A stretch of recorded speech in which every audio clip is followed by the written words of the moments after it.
To order, it is 5 p.m.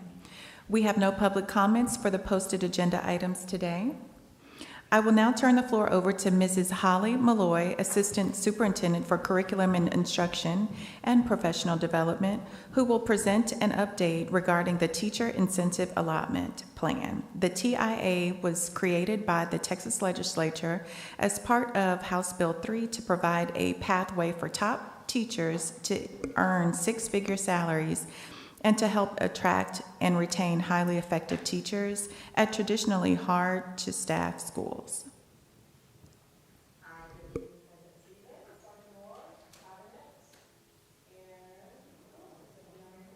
Turn on. Does that help? There we go. So as you know, we have started the application process for Galena Park ISD to be part of the Teacher Incentive Allotment, and our committees have been meeting, and I wanted to update you on where we're at so far in the process and some of the decisions that the committees have made. Just a refresher, our eligible teachers are in a teaching assignment at the time of winter submission, so that's usually in February. They have to be in the role of 087. They have to be appraised by T-tests and score at least a 3, a proficient in domains 2 and domains 3. They have to agree to participate in T-tests and a student growth measure, and they must be ESL or bilingual certified. So phase 1, we have selected a certain group of teachers based on using the TEA STAR progress measure for our growth measure. So that would include math, grades 4 through algebra 1, and ELA, grades 4 through English 2. Any SPED teacher that's a teacher of record for those courses will be included. And like I said, we chose the STAR progress measure, so we get that information in from TEA. There's no growth progress measure that we have to figure out here in Galena Park. We're going to use what TEA gives us. So our pre-test is the student's previous year STAR EOC, and the post-test will be the current year STAR EOC. So there's no additional testing time required for this first phase-in of teachers. As you see, when we move into phases 2, 3, and 4, phase 2 includes all other STAR-tested grades and subjects. So the pre-test would have to be something that we stop and give. So we'd have to stop instruction to give this pre-test, and it'll be a previous year's release STAR test. The post-test would be their current year STAR test.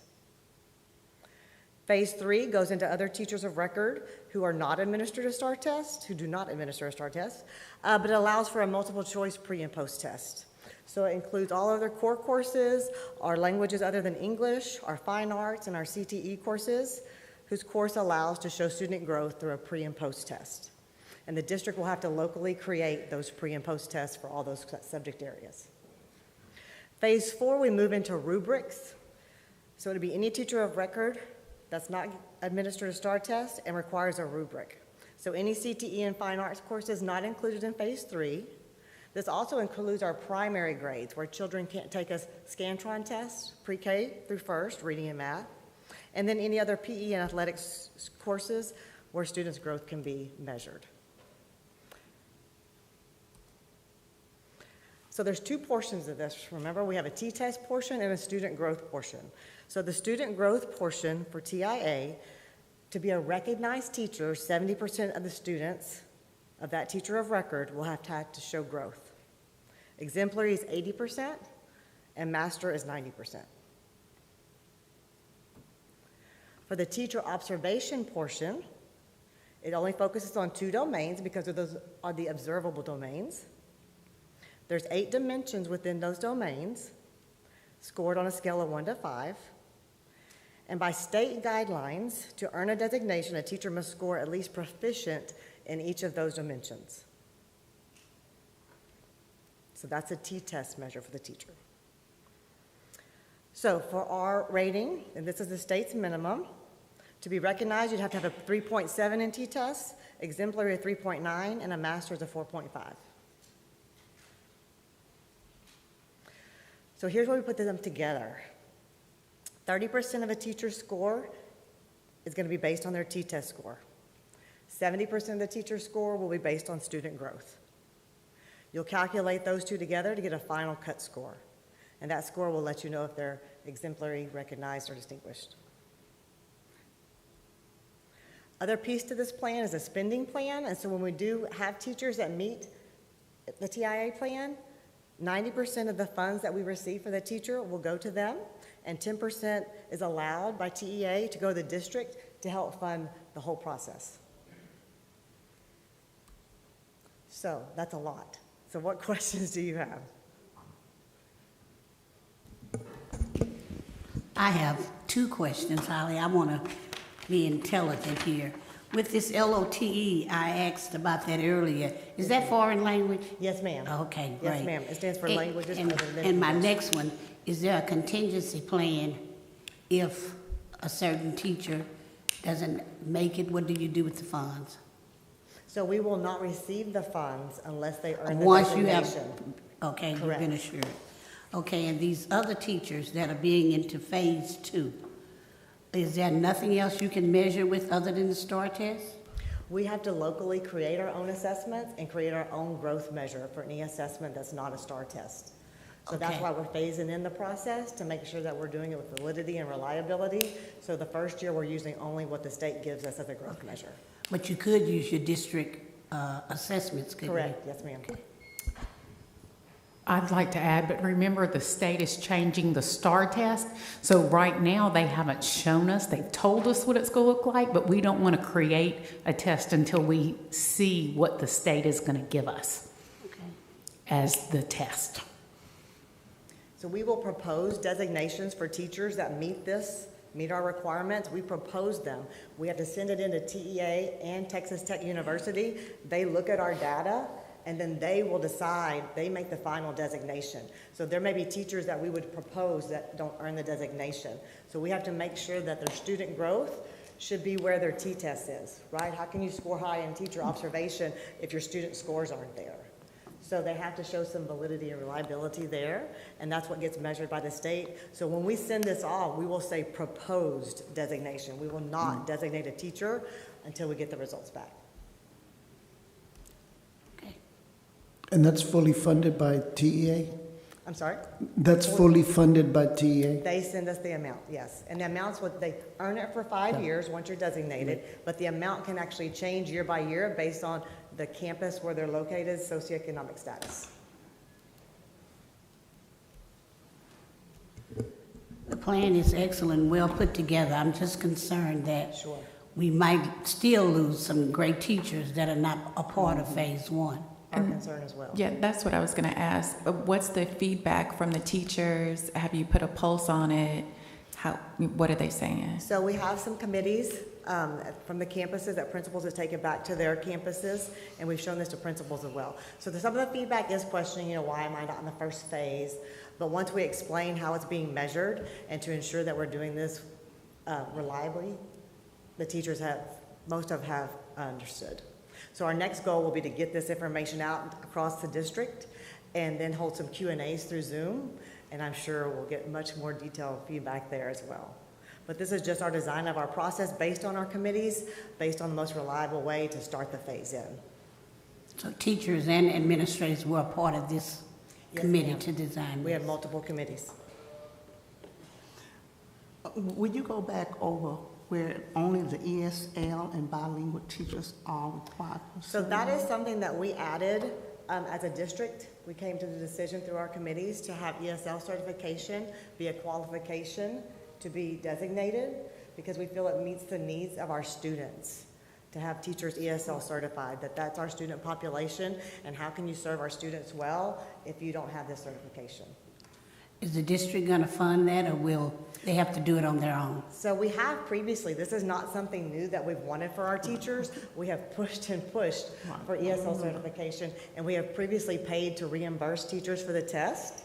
And in addition, starting July 1, we're proposing to reimburse teachers for the test, and there's a fee involved to add it to your certificate, and we will also reimburse the teacher for that fee. In addition, we provide multiple practice sessions and training opportunities before they go take the test.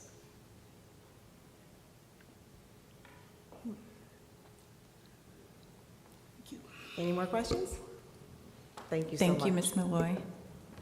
There being no other business before the board at this time, the meeting is adjourned. The time is 5:10 p.m.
A quorum is present. I will now call this meeting to order.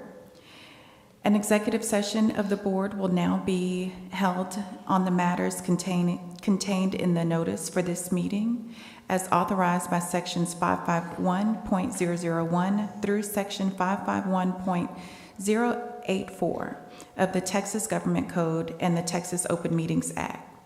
Should the board determine that any final action, final decision, or final vote be required with regard to any matter concerned in such closed or executive meeting or session, then such final action, final decision, or final vote shall be at either this public meeting upon the reconvening of this public meeting, or at a subsequent public meeting of the board upon notice thereof, as the board shall determine. A closed or executive meeting of the board will now be held. The time is 5:16 p.m.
Session is adjourned, and the board is now in open session.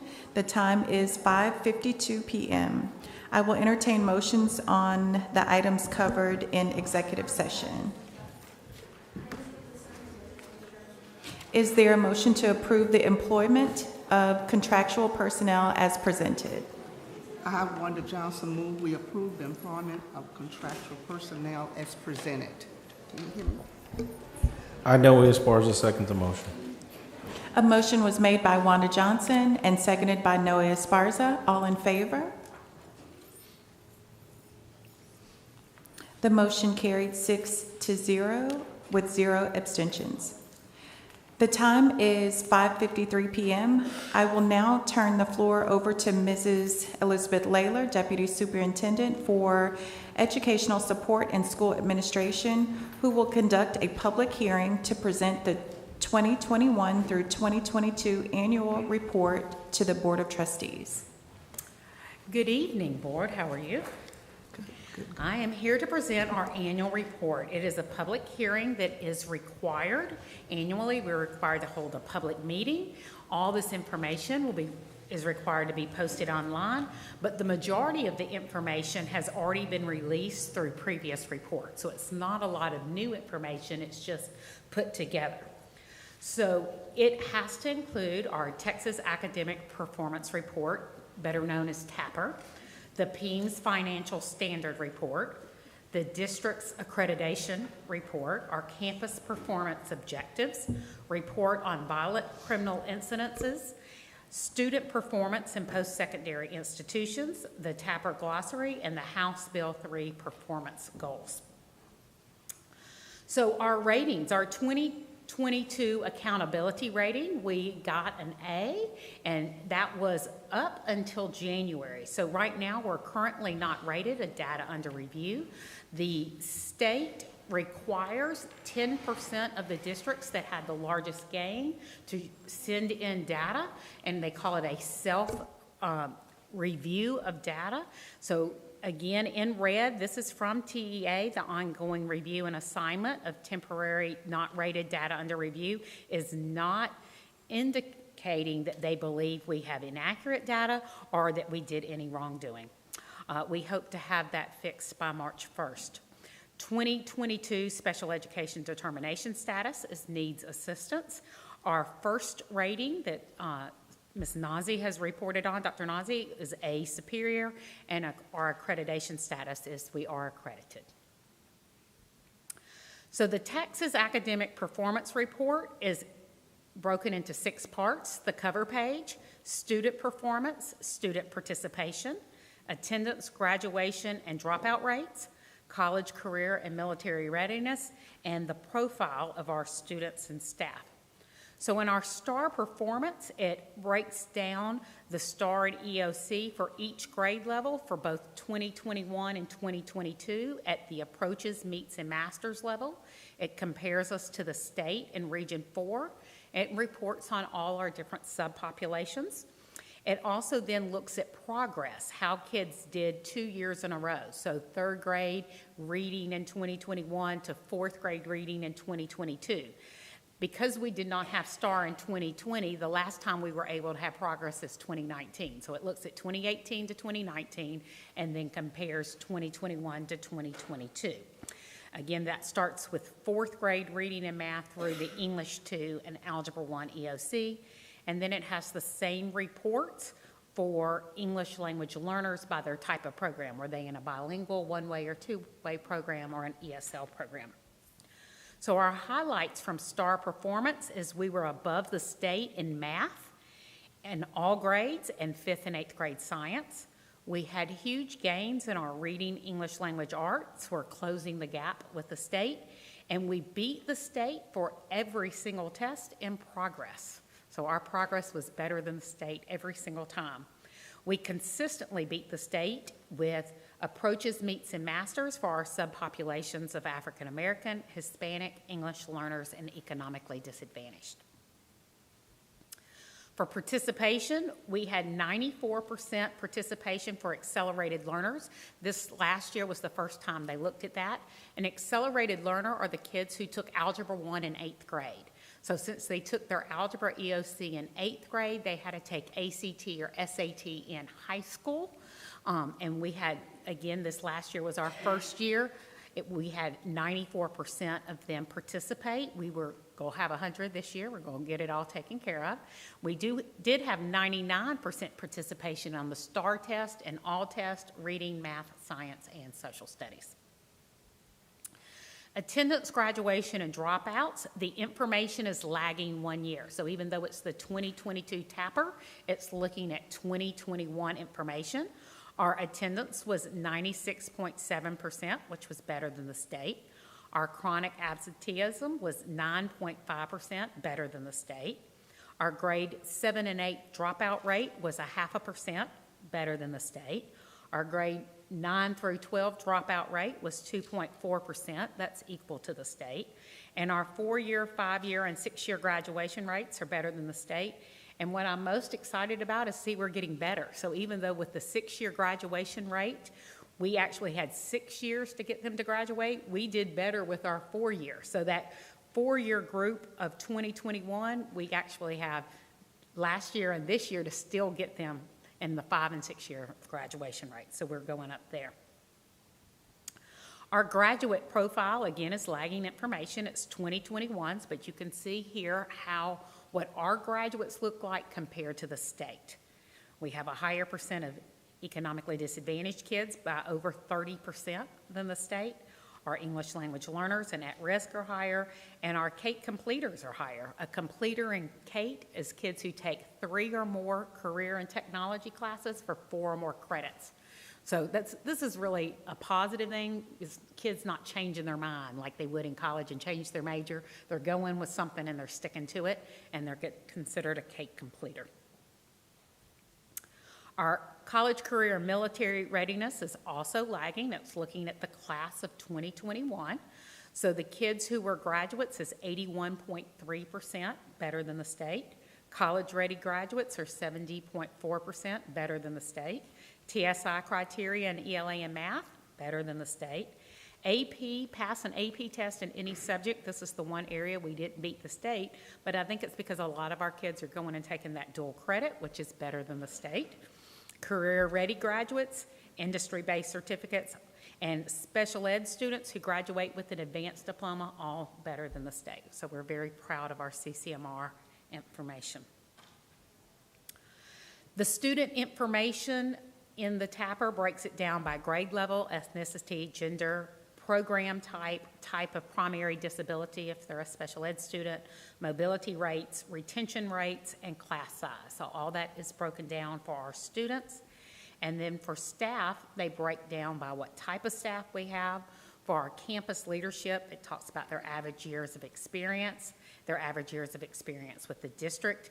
And for our teachers, it breaks it down by ethnicity, gender, their highest degree, years of experience, average teacher salary, turnover rate, and then by program, what program they teach with. At the end of the TAPR, it gives a link to the PEIMS 2020-2021 actual financial data. You can click it on, and then it gives this PEIMS information that, again, has been shared about property tax, state operating funds, federal funds, TRS contribution, payroll, etc. So that's all there. And when you go to that link, you can actually put in any district in the state and see how we compare. For campus performance objectives, I just want to remind you that the Texas Education Code requires each district to put this as part of our annual report, but the district and the campus have all developed a campus improvement plan as required by the Texas Education Code, and these plans do include our performance objectives, and quarterly our campuses go in and our district goes in and we talk about where we are with these performance objectives, and the board does approve these improvement plans, and the link is at the end of this where people can go on and look at the performance objectives. So these are posted as required by law. Incidences of violence and criminal acts, it's required that this is also available to our public. It's posted with the TAPR on our website. So when you go to required postings on the website where TAPR and federal report cards and other things are, you'll be able to see it. And here it is for the 21-22 school year. These are the codes that the Texas Education Agency requires that we report on. And you can see we had 0 in all the 8 areas except for a felony for controlled substance, and we had 4 of those last year. Student enrollment in post-secondary institutions. This is very lagging. This is 2020 graduates, so I want to remind you when kids graduated in 2020, that next fall, people were still in COVID shutdown. So if you did go to college, it was all virtual at that point, but you can see what percent of our students went to an in-state public institute, private institute, or out of state. And again, this is our 2020 graduates, and 69% of the kids who did go had a 2.0 GPA or higher their first semester.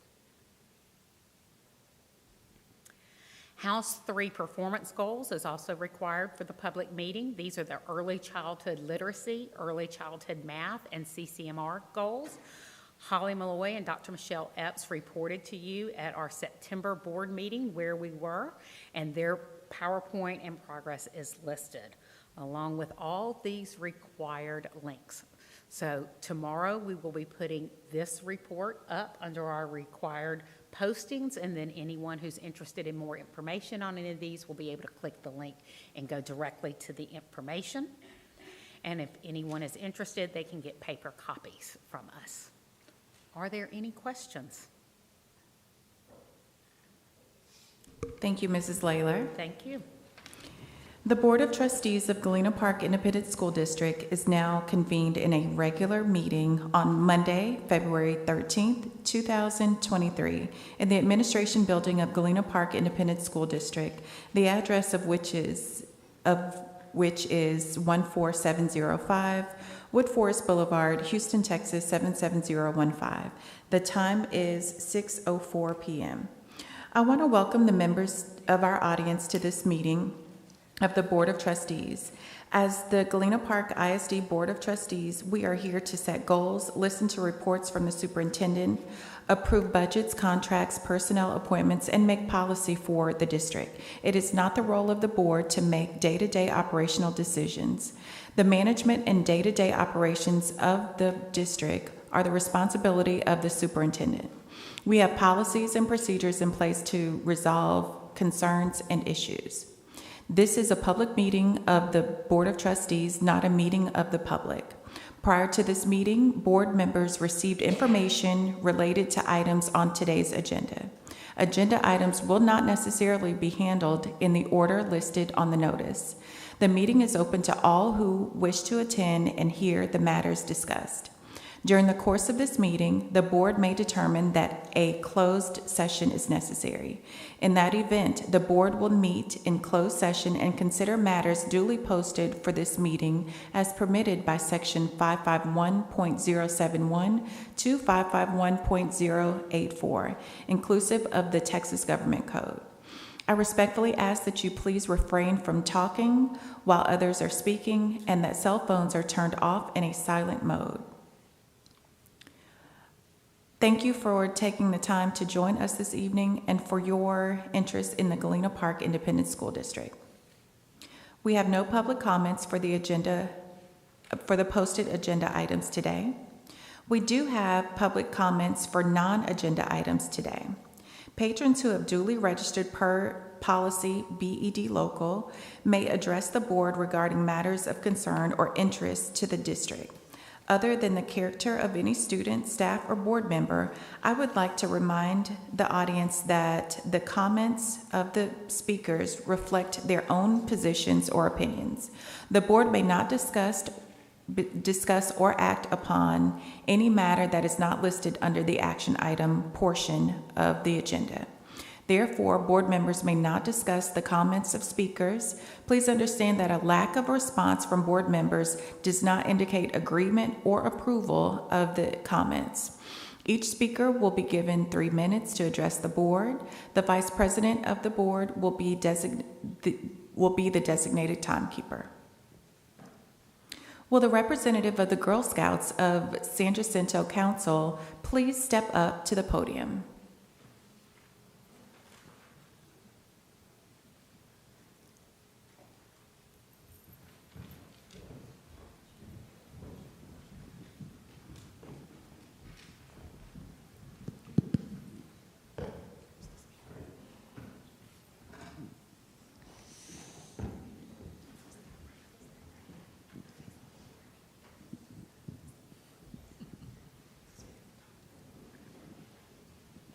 On behalf of the Girl Scouts of San Francisco Council and as the Girl Scouts in Galena Park ISD, we are here to say thank you for supporting girls in your schools and helping grow the leaders of tomorrow. We brought each of you a box of cookies as a totem of our appreciation. Well, thank you. Okay, take a picture with them. Take a picture.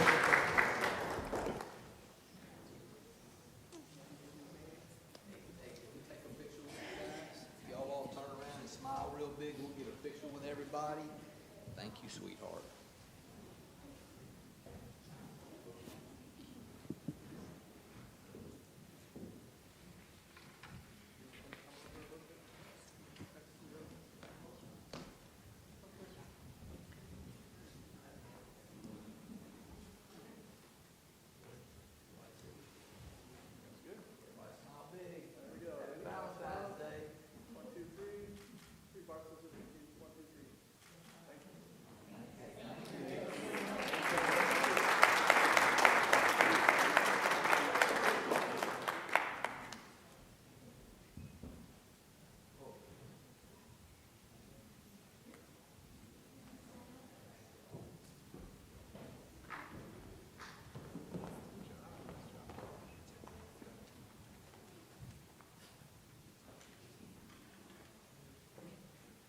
Again, thank you. Tonight's invocation will be presented by Board Member Ramon Garza, and the pledges of the American and Texas flags will be led by Galena Park Middle School LOTC Color Guard. Please stand for the invocation and remain standing for the Pledge of Allegiance to the flags. Please pray with me. Loving and gracious God, you are indeed the giver of all good gifts, and we thank you today for all your blessings, for the successful outcome of our school events, and for all our staff members, both the teaching and the support members. We ask that you bless them abundantly as we continue to seek your wisdom, guidance, courage, and strength. Be with us in our deliberations and help us to be wise in the decisions we make for the good of all those who have placed their trust and confidence in our leadership. Give us the insight to lead with integrity, and that our decisions may reflect what is right and good. Dear God, grant us the humility to always seek your will in all that we do and say. Amen.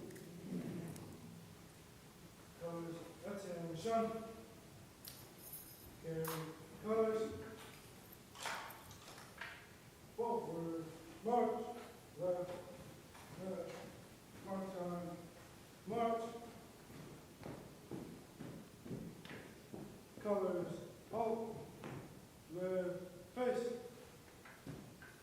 Reasoning, colors. I pledge allegiance to the flag of the United States of America and to the republic for which it stands, one nation, under God, indivisible, with liberty and justice for all. Honor the Texas flag. I pledge allegiance to thee, Texas, one state, under God, one and indivisible. Order, colors.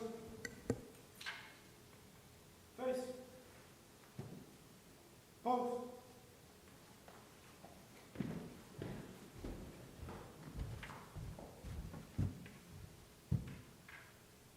Colors.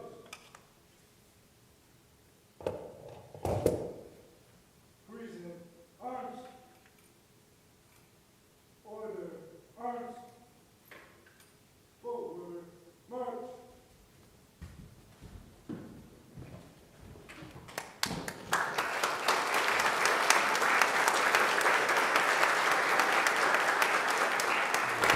You may be seated.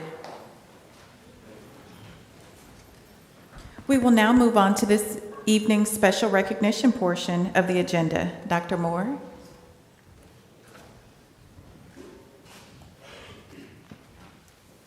First of all, I'd like to wish everybody a happy Valentine's Day. I I wore my nice pink tie for Valentine's, and I was pointing that out, and one of my colleagues in the hall told me it was salmon. So we'll go with salmon. I got my salmon tie on for Valentine's Day. But anyway, thanks for taking the time to come out and spend with us on the night before Valentine's. I know you could be someplace else. So we're going to get on with our recognitions and honor a few people that mean a lot to us here in Galena Park. Good evening, Trustee Adrian Stevens, Board President. I forgot. My apologies. Would you come on? We do have some basketball teams in the playoffs tonight, and we're unable to be there, so we want to wish them the best of luck. It's been many years since the Galena Park girls were in the playoffs, and they got a big game tonight, so say a little prayer for them on the way home.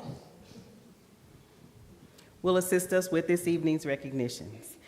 Our first recognition this evening, we will recognize by applauding Ms. Audra Taylor from North Shore Senior High School.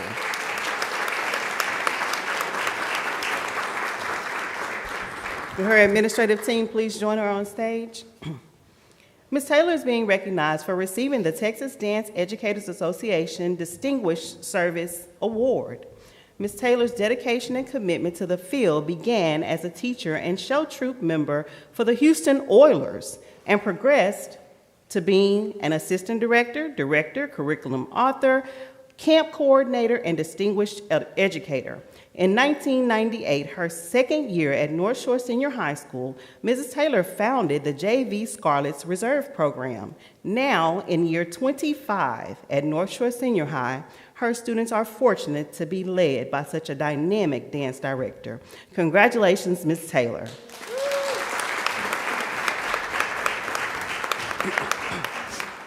Next, we will recognize Coach John Kay of North Shore Senior High School.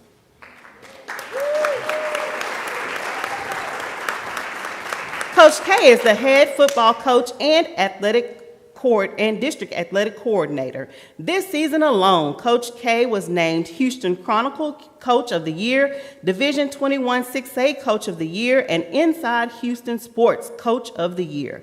Coach Kay's athletic fortitude and winning spirit have impacted our school community and especially the athletes that he has led and molded into lifelong winners.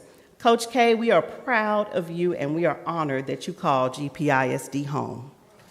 Congratulations, Coach K.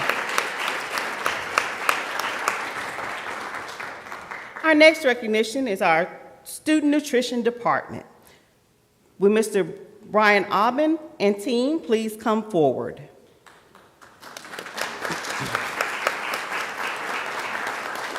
The Student Nutrition Department is being recognized for successfully completing the Texas Department of Agriculture's 2022 Fall Farm Fresh Challenge. Is Mr. McKay here? Okay.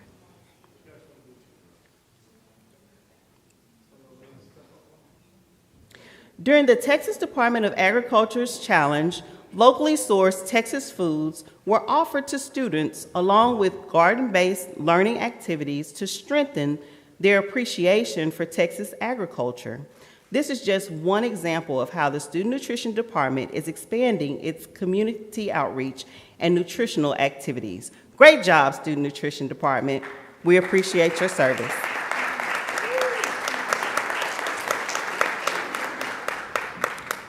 Our next recognition is for the 2023 French Spelling Bee champion, Mr. Brian Ibarra, a Galena Park High School senior.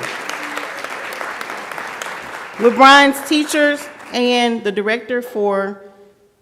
program director please come forward and join him on stage for a photo?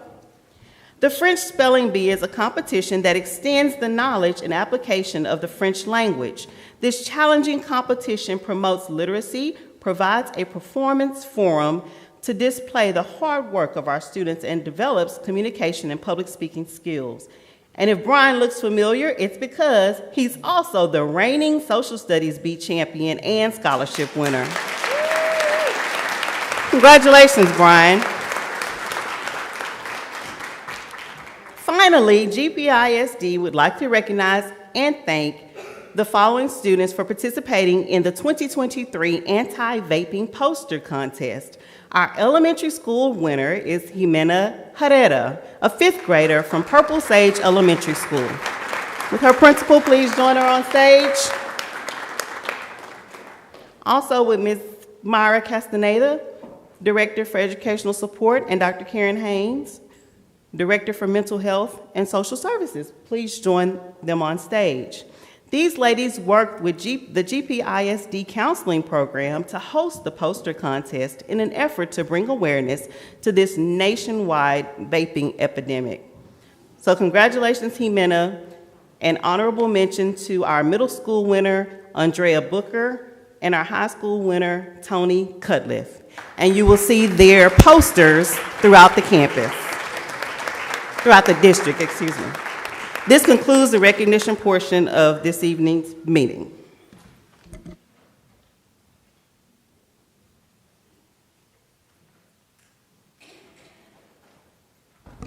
Any board member may make a comment during this portion of the agenda without prior posting being required. Comment items may not pertain to the character of any student, staff, or board member and may not be discussed or deliberated upon at this time. Does anyone have a comment? I guess I'm just talking tonight. I respect what you said, and I will congratulate all of those that were acknowledged tonight, and 2 of them know where I'm coming from, and I just won't say their names.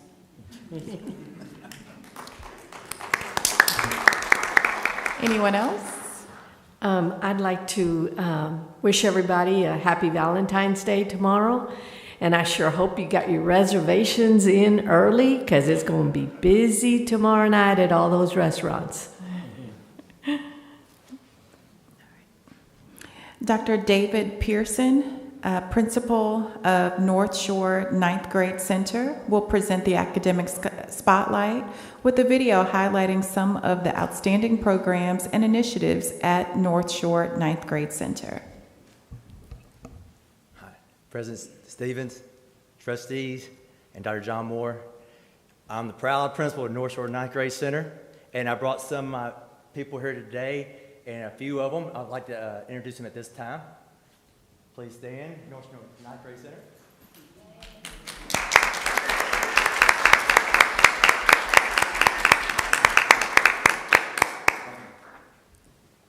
We have a little video presentation tonight, little samples of what you're going to see. It's about 10 minutes long, and you know we have a lot going on over there, but we've got a little highlight pieces. I hope I know you're going to enjoy it, and let's enjoy the show.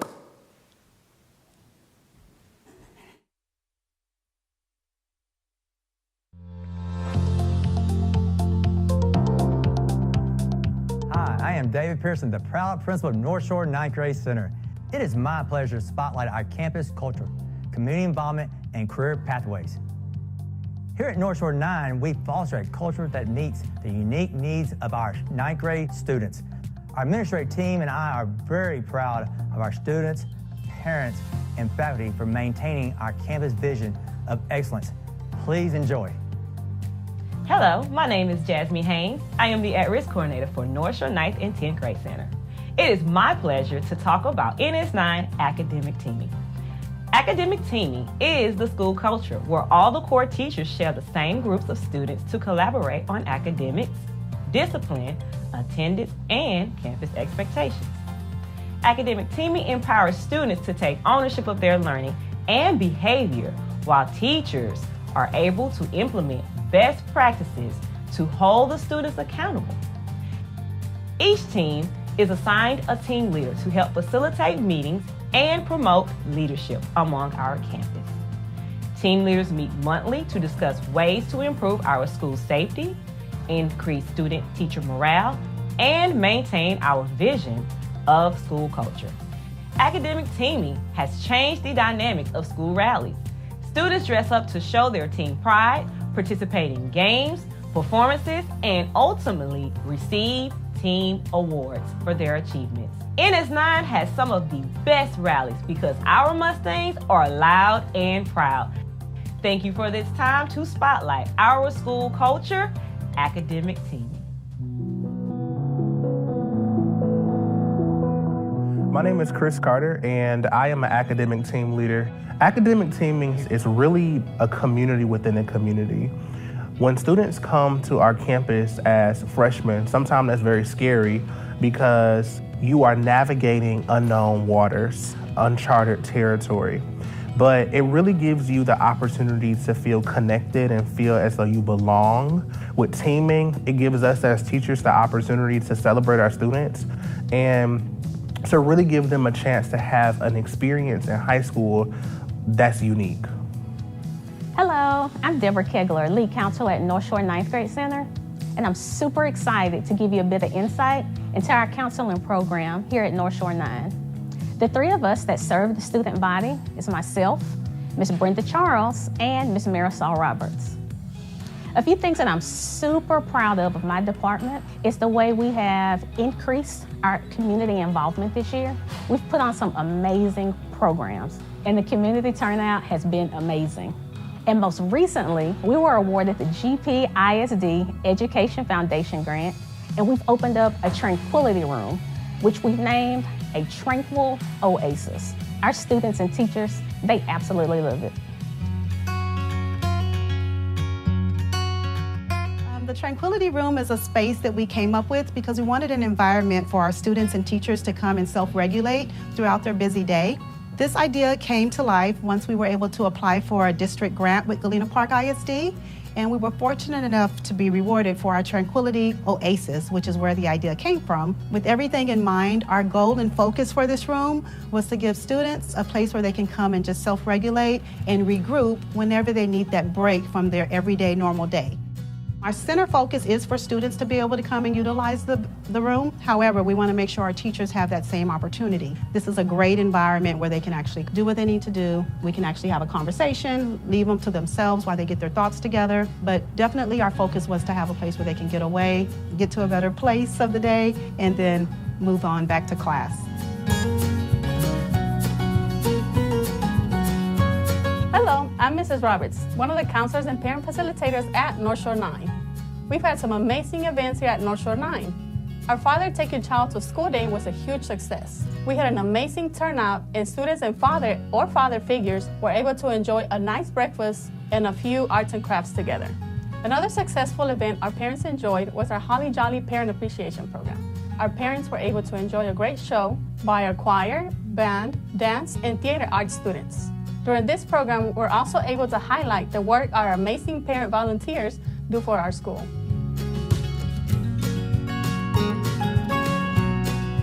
My name is Christopher Johnson, and I have the wonderful privilege of overseeing our CTE programs. Here at NS9, we have several CTE pathways that are offered to our scholars. Well, today we're highlighting 3 that are making huge impacts here on campus.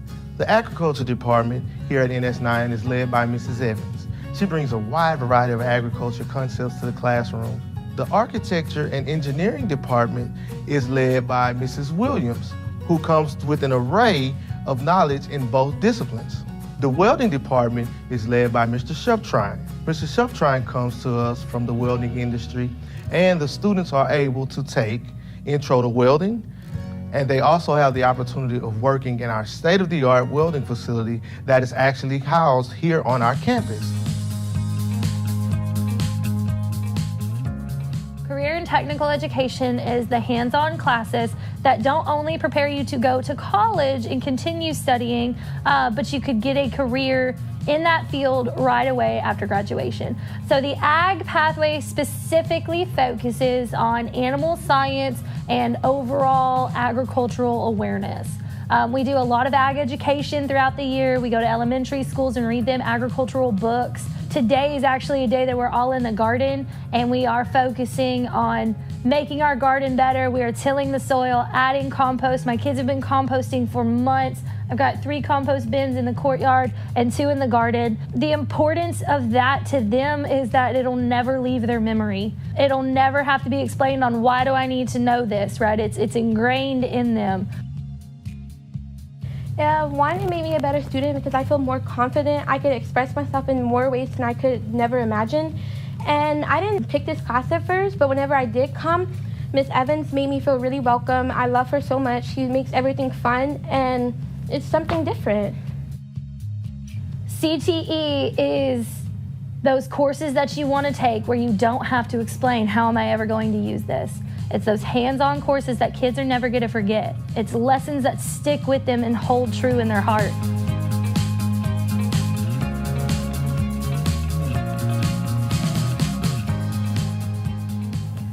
Principles of Applied Engineering is a very important course. The students learn the engineering design process, which teaches students critical thinking skills. It teaches them how to problem solve, and it hones in on their creativity.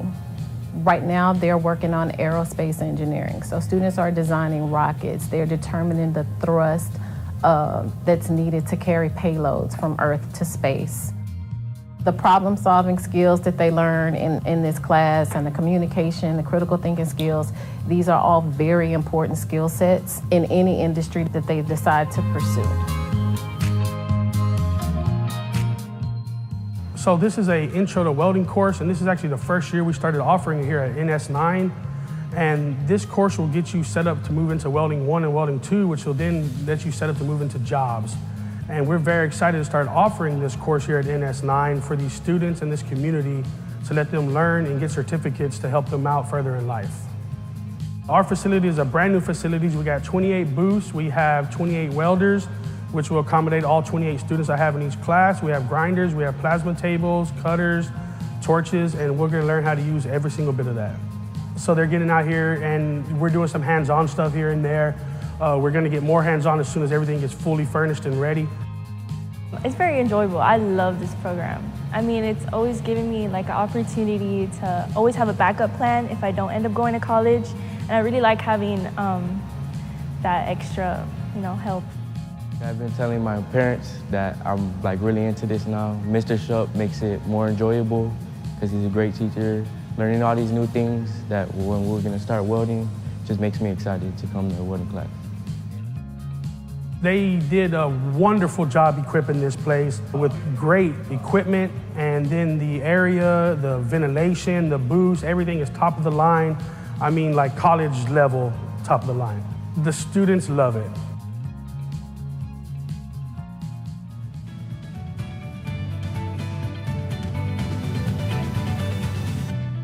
We hope you have enjoyed our presentation. I want to thank the school board, cabinet, and superintendent for the opportunity to spotlight North Shore Ninth Grade Center, where we have Mustang pride and we pass out sunshine. Thank you. My name is Marian Gonzalez, and I like being on Team Alpha because my teachers are the best. My name is Jocelyn Alvarez, and I like Team Beta because we have the best teachers. Hi, my name is Azarius. I'm on Team Gamma. I love all my teachers. This is Amaya Jones, and the reason why I like Team Delta is because it's fun, we uplift each other, and everybody's like very encouraging. My name is Casey Bunny, and the reason Team Sigma is the best is because we win all the time. Hi, my name is Taylor, and I'm on Team Kappa. I like this team because they are kind and they are patient. My name is Bria, and I like Team Theta because I have all women teachers and they are fun.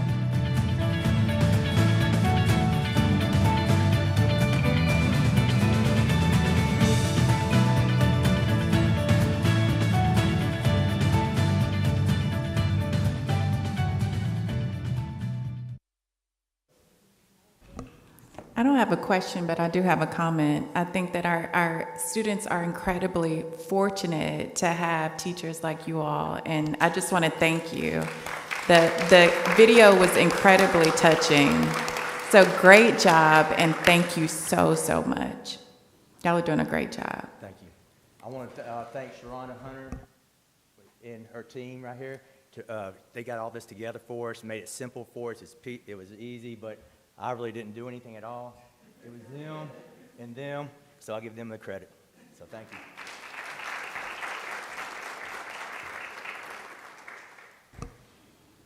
We now come to the business portion of tonight's meeting. We invite and encourage you to stay for the remainder of the meeting. However, if you need to leave early, we understand, and this is a convenient time to do so. We appreciate your attendance. Please come again.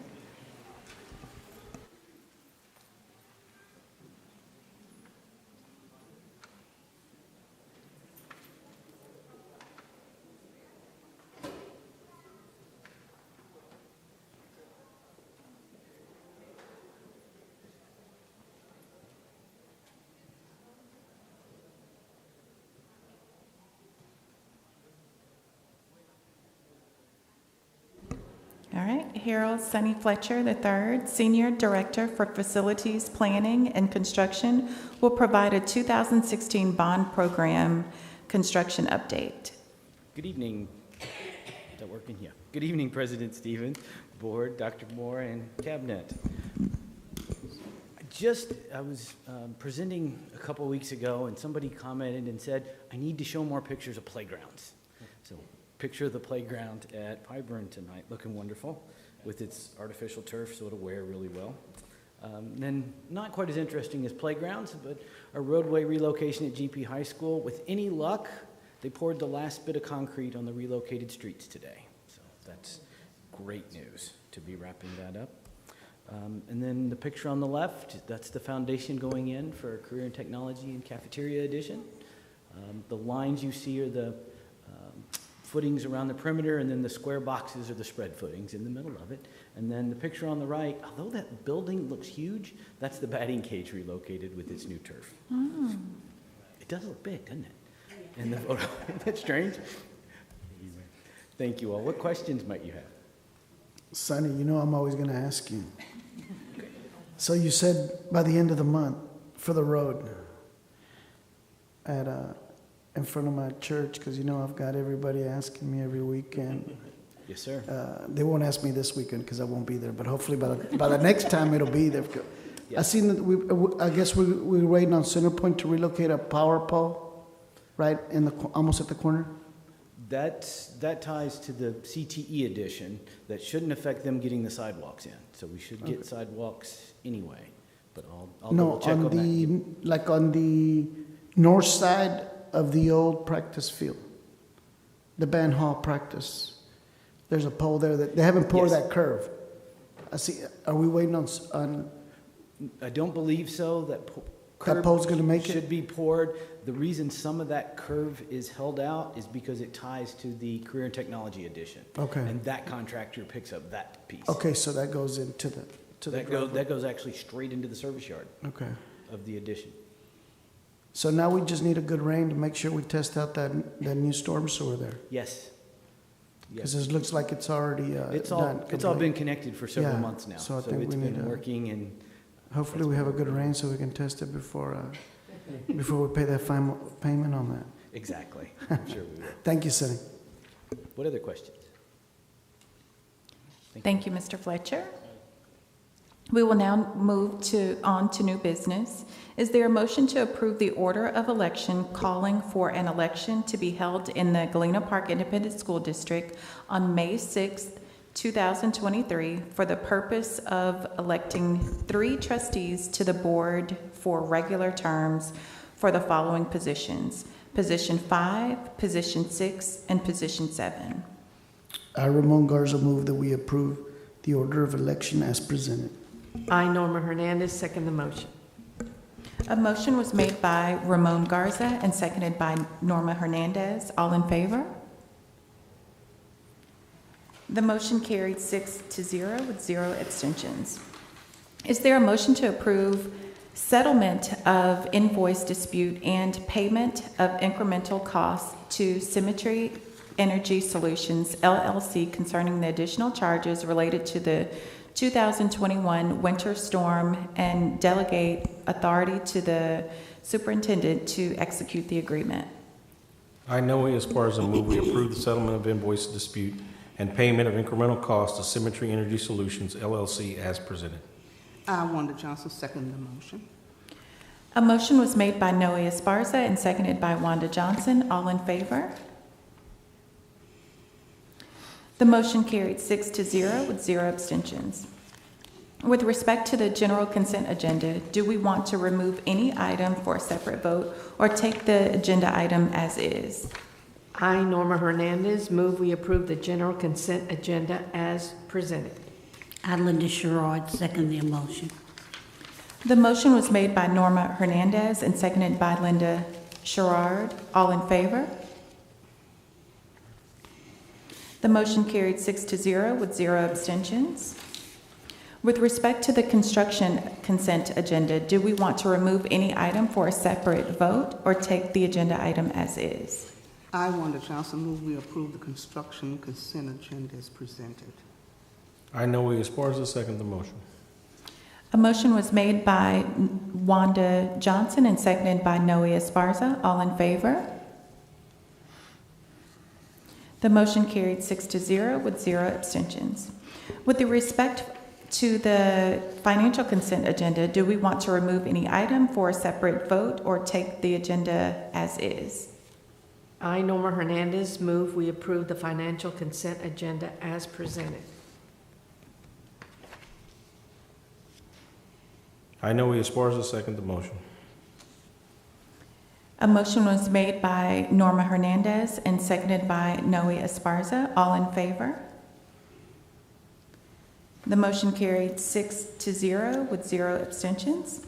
The following documents were presented to the board for information. Dr. Sonia Nizy, Chief Financial Officer and Deputy Superintendent for Operational Support, presented donation report for January 2023, tax collection report for December 2022, 2016 bond program financial report as of December 31st, 2022, quarterly investment report for the period of September 1st, 2022 through November 30th, 2022. Mrs. Elizabeth Layler, Deputy Superintendent for Educational Support and School Administration, presented Early Head Start Policy Council meeting minutes from December 2022 and Early Head Start Update and Fund 205 Expenditure Report summary from December 2022. There being no business before the board at this time, the meeting is adjourned. The time is 6:39 p.m.